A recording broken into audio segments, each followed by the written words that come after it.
Here's a number nobody talks about at the dealership.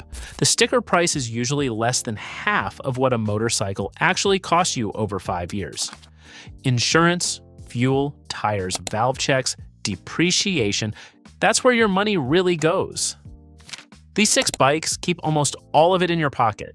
And the last one on this list? It might lose you less money than keeping cash in a savings account. Number 6. Royal Enfield Classic 350.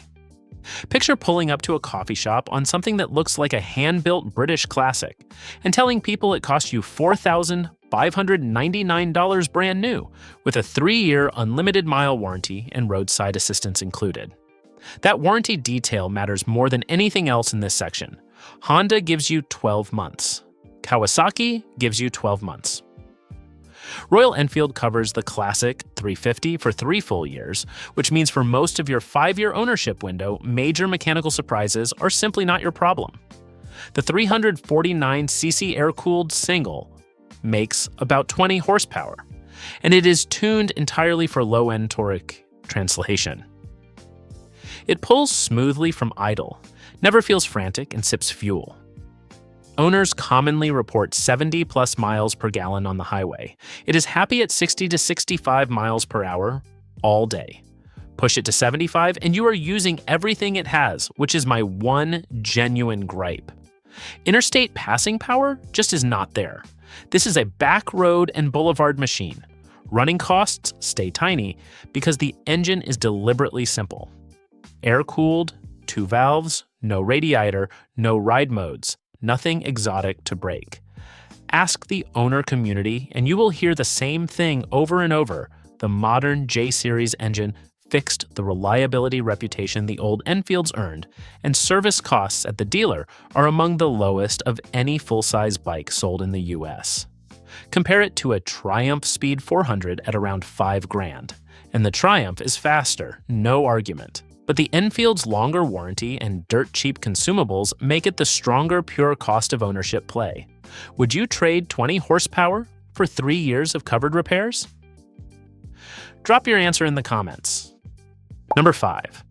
Honda Rebel 300 E-Clutch. Here's a problem nobody budgets for: dropping the bike. Stall it at a light, tip it over in a parking lot, and suddenly you are paying for levers, mirrors, maybe a tank dent, and watching your resale value bleed out. The 2026 Rebel 300 E-Clutch attacks that exact cost.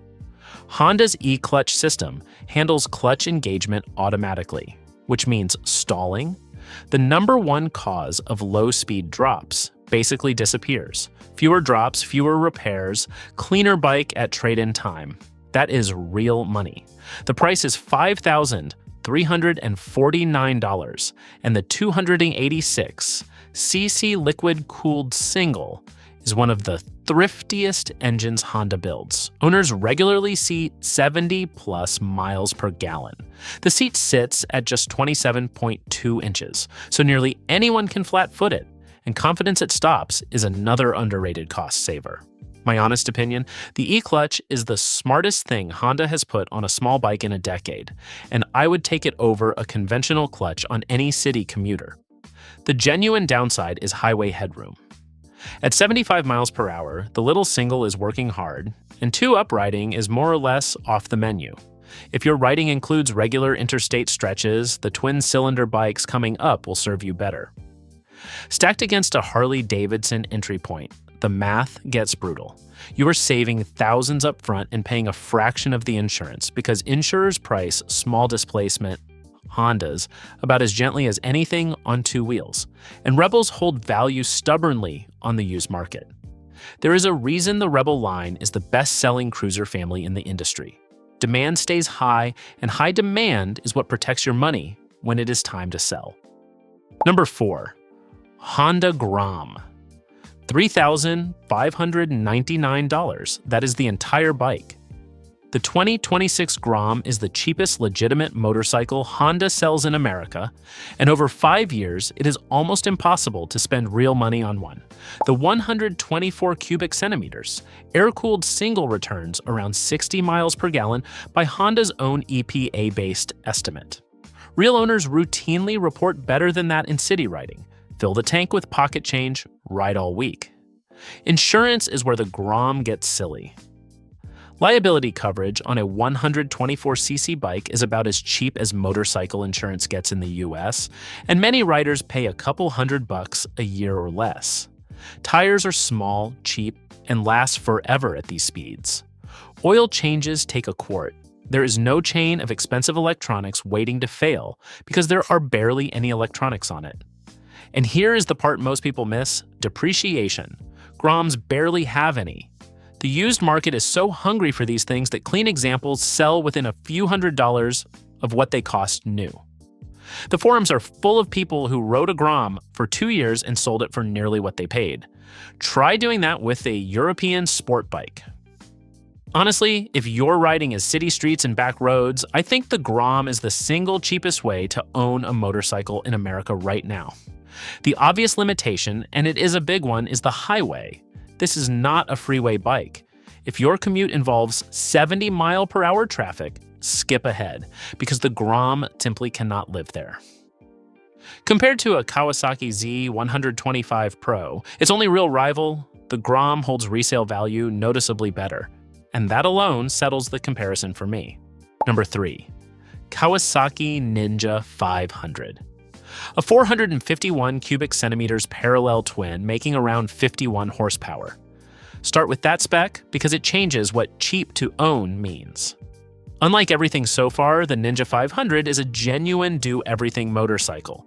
75 miles per hour on the interstate is relaxed, not desperate, and it still starts at $5,399, or $5,799 with ABS, which is the version I would actually tell you to buy.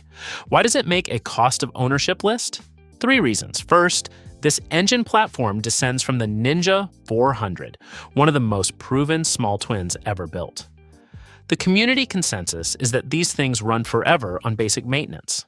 Second, insurance companies still classify it as a small displacement sport bike, so premiums stay far below anything with a 600 or an R in the name. Third, and this is the one nobody expects, resale. The Ninja 400 and 500 are the backbone of amateur racing and the default first sport bike in America. So used demand never cools off. You buy one, ride it 3 years, and sell it into a market that is actively hunting for it. Here is something most reviewers will not tell you, though. The budget shows in the suspension, the fork is soft and non-adjustable, and aggressive riders will find its limits quickly. For commuting and weekend fun, it is fine. For track days, budget for upgrades. Against Yamaha's YZF-R3, the Kawasaki brings a meaningful displacement advantage for similar money, and I think that extra highway ease is worth it alone. This is the bike on this list I would recommend to most people, but it is not the one I would buy myself. That one is still coming. Number 2. Honda Rebel 500. Ask any Rebel 500 owner what it costs them to run, and you will get the same slightly smug answer: almost nothing. There is a reason Honda calls this the industry's best-selling cruiser, and it is not marketing. It is that word of mouth from owners is relentless. The 471 cubic centimeters parallel twin is one of the most understressed engines in production. It is the same basic architecture Honda has been refining for over a decade. Valve service intervals are long, and catastrophic failures are so rare that the forums treat them like folklore. For 2026, ABS is standard on every trim, and the base price is $6,799. What do you get for that over 5 years? A bike that regularly returns 60+ miles per gallon, insurance priced like a commuter rather than a cruiser, and a fuel tank you will forget exists between fill-ups. The 46-ish horsepower does not sound exciting, but it is delivered so smoothly that 70-mile-per-hour highway cruising is genuinely relaxed. This is the smallest bike on this list I would happily take on a multi-state trip. Then there is depreciation, and this is where the Rebel 500 quietly wins, because it is the default recommendation for every new cruiser rider in America. Used demand never drops. 3-year-old Rebels sell fast and sell high. Some owners joke that selling one feels like getting a refund. My one real complaint is the stock seat. After about 90 minutes, you will be shifting around, and most long-distance owners budget a couple $100s for an aftermarket saddle. Factor it in. Put it next to a Harley-Davidson, and the 5-year math is not close. You are saving thousands at purchase, thousands more in insurance, and losing far less to depreciation. If I were recommending one bike on this list to a brand new rider with a long-term budget, this is it. But the last bike is the one I would put my own money on. Number 1, Kawasaki Ninja 650. Completely different philosophy here. Every bike so far saves you money by being small. The Ninja 650 saves you money by refusing to change. This 649cc parallel twin platform has been in production in various forms for roughly 2 decades. Kawasaki has spent 20 years sanding off every weak point, and the result is an engine the community treats as borderline unkillable. When a design stays in production that long, parts get cheap, every mechanic knows it, and the aftermarket covers everything. That is what mature platform ownership looks like, no surprises, ever. The 2026 model starts at $7,599 or $8,199 with ABS, the highest sticker on this list, no question. But here is the trade. 67 horsepower means this is a real full-capability motorcycle. 2-up touring, loaded weekend trips, effortless 80-mile-per-hour cruising. Nothing on this list matches it. You are not buying a starter bike you will outgrow and replace in 2 years.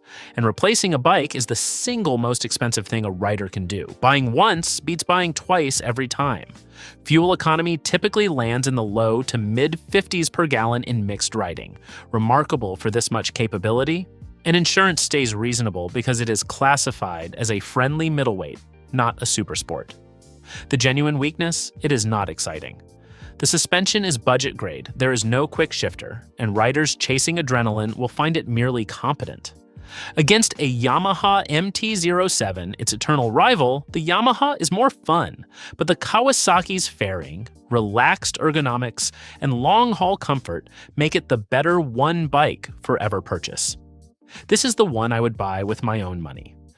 The math is simple: proven engines, cheap insurance, strong resale. That is what keeps money in your pocket.